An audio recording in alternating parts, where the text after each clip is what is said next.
গত ২৬ ফেব্রুয়ারি রাতে ২১শে বইমেলা থেকে ফেরার পথে ঢাকা বিশ্ববিদ্যালয়ের টিএসসির কাছে উগ্রপন্থীরা চাপাতি দিয়ে কুপিয়ে হত্যা করে বিজ্ঞান লেখক ও মুক্তমনা ব্লগের প্রতিষ্ঠাতা অভিজিৎ রায়কে।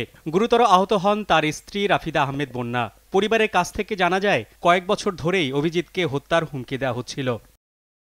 হত্যাকাণ্ডের পরপরই জঙ্গি সংগঠন আনসারুল্লাহ বাংলা টিম সামাজিক যোগাযোগ মাধ্যম টুইটারে এ হত্যার দায় স্বীকার করে টুইট করে। তবে নিষিদ্ধ জঙ্গি সংগঠনগুলো মিলেও এ হত্যাকাণ্ড ঘটিয়ে থাকতে পারে এমনটাই ধারণা করছিল গোয়েন্দা পুলিশও। অভিজিতের পরিবারের সদস্যরাও এ ধরনের আভাস দিয়েছিলেন। বাংলাদেশের গোয়েন্দা সংস্থা ও যুক্তরাষ্ট্রের কেন্দ্রীয় গোয়েন্দা সংস্থা এফবিআই যৌথভাবে এ হত্যা মামলার তদন্তে নামে।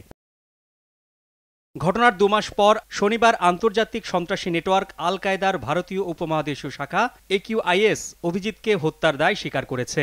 আল কায়দা ও অন্য জঙ্গি সংগঠনগুলোর অনলাইন তৎপরতার উপর নজরদারি করা একটি যুক্তরাষ্ট্রভিত্তিক ওয়েবসাইটের বরাত দিয়ে AFP রোববার একথা জানায়। এতে বলা হয়েছে, শনিবার জিহাদিদের ফোরামে একটি ভিডিও বার্তায় AQIS এর নেতা অসীম ওমর দাবি করেন, তার সংগঠনের লোকজনই বাংলাদেশের বিজ্ঞান লেখক অভিজিৎ রায়কে হত্যা করেছে। তবে র্যাপিড অ্যাকশন ব্যাটালিয়ন র্যাব বলছে, আল কায়দার এ দাবি সঠিক কিনা এ বিষয়ে তারা নিশ্চিত নন। শাহাবুদ্দিন মাহতাব, দেশ টিভি, ঢাকা।